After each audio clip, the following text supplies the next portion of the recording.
Excelente. Bueno, el libro que nosotros escogimos es El instinto del arte de Denis Dutton. El índice es el uso de la ficción, el arte y la naturaleza humana, que es el arte, concepto de arte y selección natural. Empezamos con el uso de la ficción.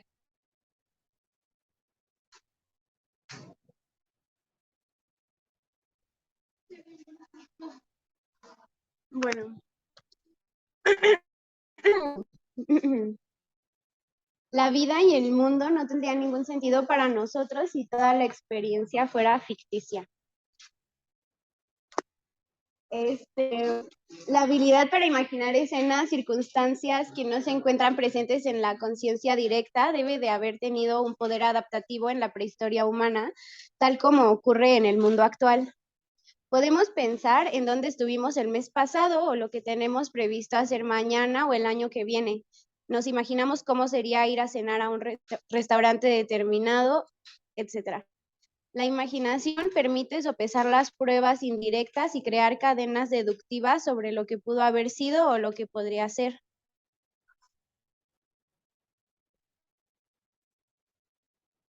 La belleza de la Ilíada es independiente de si los acontecimientos narrados ocurrieron en realidad. Un cuadro bello tampoco tiene por qué representar una realidad existencial. Una sinfonía de Mozart es hermosa si la escuchamos en directo, interpretada por una orquesta, pero no deja de tener valor si la escuchamos por la radio. Estos son ejemplos de la ficción que pues utilizamos día con día. También tenemos otro ejemplo que sería Orgullo y Prejuicio. Y en primer lugar tenemos a Jane Austen, que es la autora de Orgullo y Prejuicio, que era una persona de carne y hueso, y podemos apreciar su animada y juiciosa personalidad en cada página de su escrito. Y en segundo lugar, estamos nosotros como los lectores de la obra. Y aquí la novelista crea una sensación de intimidad con el lector, y formar parte de este círculo exclusivo resulta pues placentero para la gente que lo lee.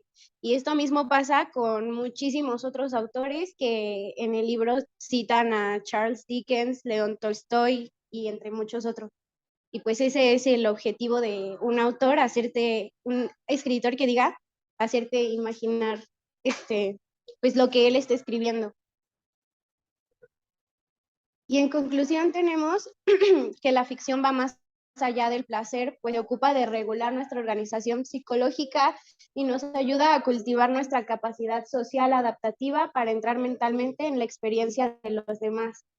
El amor por la ficción es tan universal como el matrimonio, las bodas, la religión, los chistes y los dulces.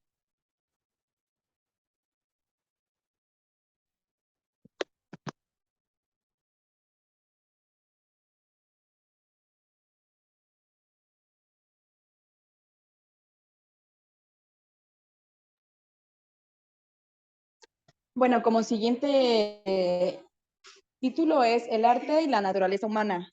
Soy un hombre y no hay nada más humano no hay nada humano que me sea desconocido.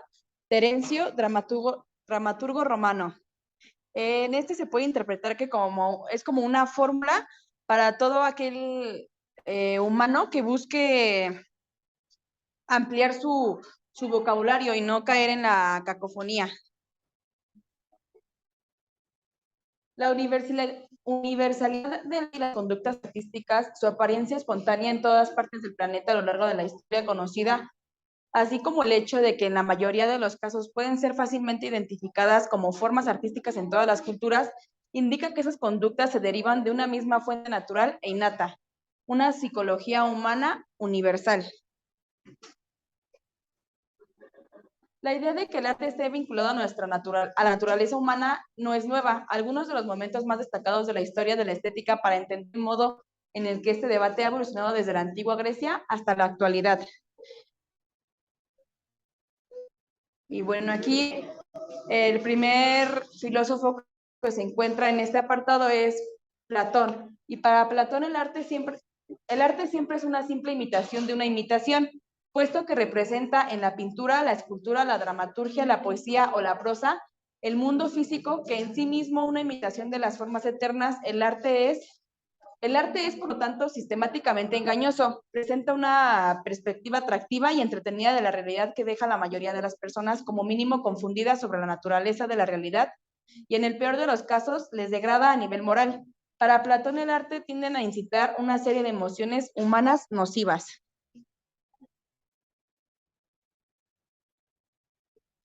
Aristóteles respeta la integridad y la variedad independiente de las artes y su capacidad de aportar una visión sobre la condición humana. O sea, él ve lo que es el arte a todo lo contrario a como lo ve Platón.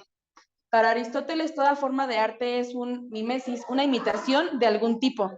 Incluso la melodía y el ritmo imitan esencialmente a la emoción humana, tal como hacen de un modo más palpable las artes que emplean las palabras, el mármol o la pintura. Aristóteles argumentaba que nos sentimos a ver representaciones de objetos, que a lo mejor yo puedo decir, le tengo miedo a una serpiente, pero si veo una escultura en mármol de una serpiente, me puedo sentir atraído visualmente por esa escultura. Y también comentaba que en sentido las culturas eran mucho más atractivas alguna escultura que fuera grande, como por ejemplo la de algún animal, de alguna jirafa o algún elefante, a la comparación de una pulga, y no por el hecho de que la pulga sea un animal que a lo mejor te puede dar un poco de grima, sino por el hecho de que visualmente lo estás viendo de mayor tamaño y te es más atractivo visualizar todas sus partes de ese animal.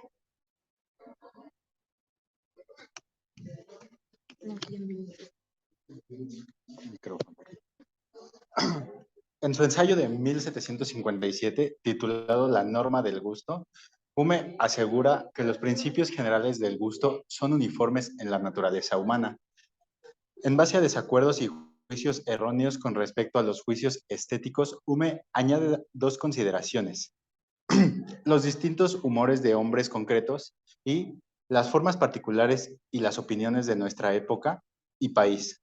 La primera incluye cuestiones insondables de preferencias personales, es decir, las distintas disposiciones estéticas que podemos encontrar incluso entre los críticos más exigentes, pero ambas también pueden presentar patrones sistemáticos. Emmanuel, filósofo que postuló una idea del gusto basándose en una naturaleza humana común. Él, al igual que Hume, considera que la idea misma de un juicio del gusto, empleando su terminología para evaluación de la belleza, plantea como condición necesaria cierta concepción, tanto si hemos adecuado su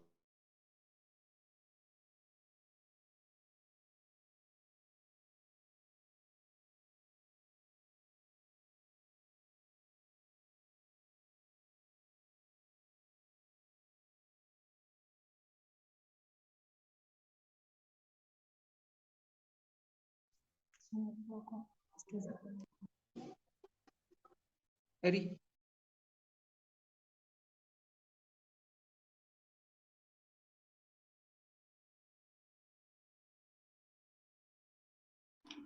¿Me los pongo?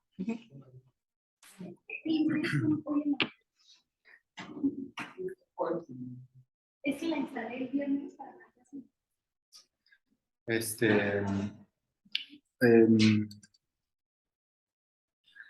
Señalan que un cambio imperceptible en una sola generación o en un individuo puede, al cabo de miles de generaciones, alterar una especie por completo.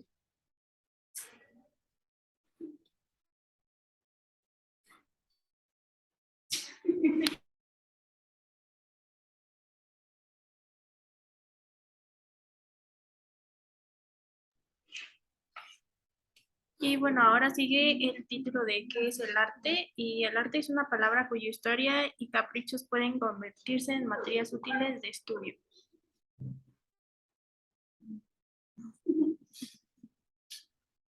Y bueno, Dutton afirma que la parte posee un valor adaptativo y así se explica su surgimiento y su permanencia en el proceso de evolución. Esta tesis les debe resultar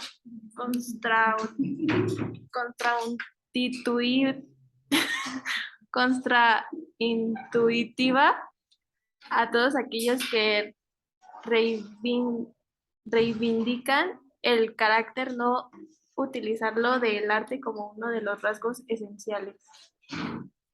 Las investigaciones sobre la universalidad del lenguaje o del arte, según explica Moravsky, buscan generalizaciones legalistas que no pueden definirse de manera tribal ni causar ni con generalizaciones del tipo los castores construyen diques.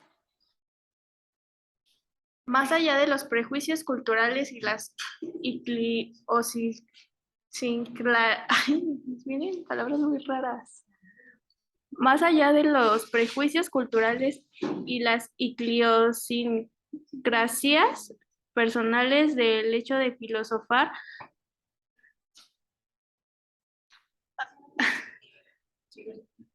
adecuadamente sobre las artes se ha topado con un tercer factor, el carácter de la retórica filosófica. Retórica. Los rasgos intelectuales característicos de las artes pueden reducirse a un listado de elementos fundamentales, 12 en la versión que propongo más adelante y que definen al arte en función de una serie de criterios grupales. Algunos de estos elementos destacan las características de las obras de arte, otros las cualidades de la experiencia del arte.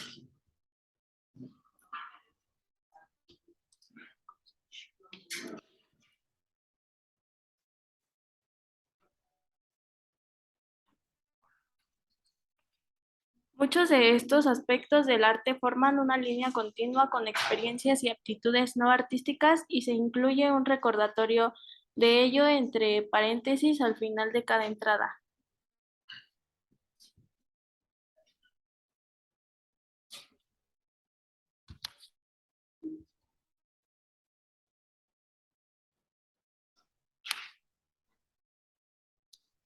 Y bueno, el primero es placer directo, el segundo es habilidad y virtuosismo, el tercero es estilo, el cuarto es novedad y creatividad, el quinto es crítica, el sexto es representación, el séptimo foco especial, el octavo individualidad expresiva, el noveno saturación emocional, el décimo desafío intelectual, el onceavo las tradiciones y las instituciones del arte y el doceavo experiencia imaginativa. Y bueno, estas tomadas solas o en su conjunto son las características que componen este listado, ayudan a responder a la pregunta de si cuando nos enfrentamos a un objeto, una actuación o una actividad artística desde nuestra cultura o no está justificado que llamemos arte.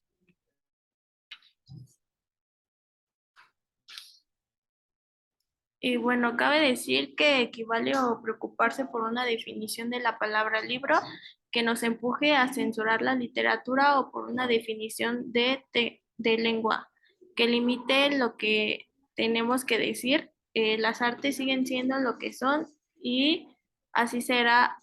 La teorfa escrita es simplemente su criada y es ella la que debe perfeccionar su tonadilla.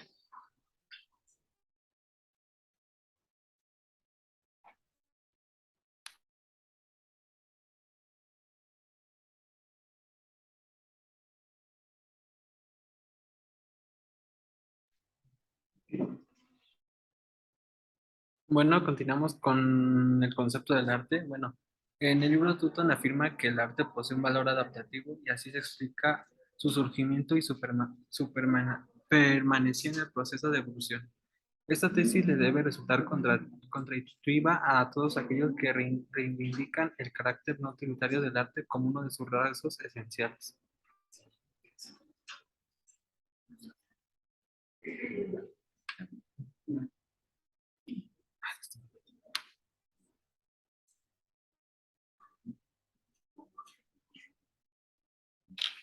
El libro de Dutton trata de desarrollar una teoría del arte desde una perspectiva naturalista. Parece justo que nos diga qué es lo que desea esa perspectiva. Podemos caracterizar como arte.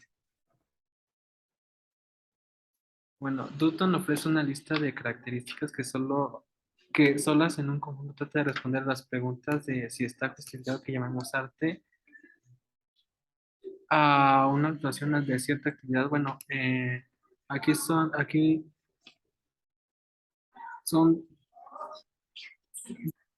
sí, 12 características. Eh, Como él menciona, en el libro menciona que por lo menos alguna de estas tiene que tener para que sea denominado como arte. Y aquí es un ejemplo de La noche estrellada, es de Vincent Van Gogh, que su material es de óleo.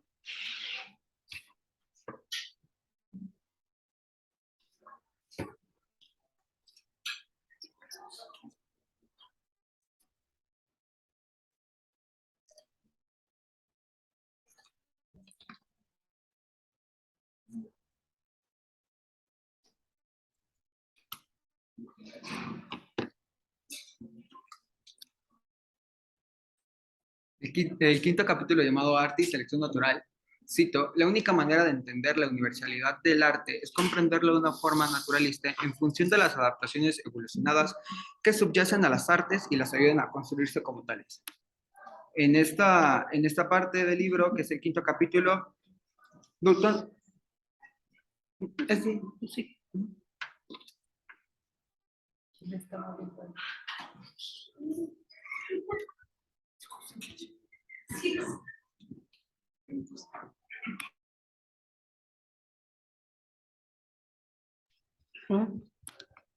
Por eso no le he cambiado. Dutton también dice que el arte, sin embargo, que había permanecido un poco al margen de este tipo de expresiones, sino desde el punto de vista de quienes han cultivado las disciplinas mencionadas, sí desde el punto de vista de las estetas y de los teóricos del arte. Denis Dutton también dice y sostiene que el enfoque básico de la teoría darwinista se puede aplicar fructíferamente al campo del arte y de las experiencias estéticas.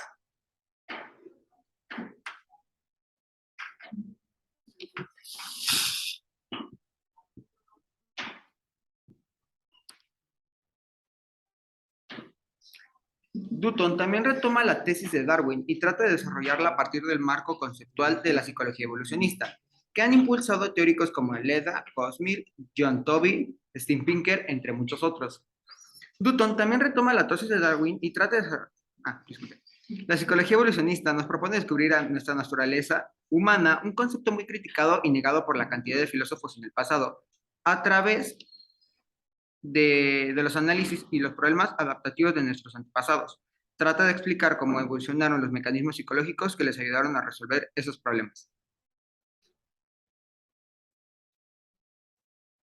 El arte había permanecido un poco al margen de este tipo de cuestionamientos, sino desde el punto de vista de quienes han cultivado las disciplinas mencionadas, sí desde el punto de vista de los estetas y de los teóricos del arte. En este capítulo de su libro, cualquier libro de la historia del arte nos dice que las primeras muestras de arte se originaron hace muchos miles de años. Es así, muy poco posible, sostendrá Dutton que éstas hayan surgido como parte de las evoluciones de ciertos rasgos psicológicos de nuestros antepasados. El arte, podríamos afirmar, surgió por un fenómeno natural. Gracias.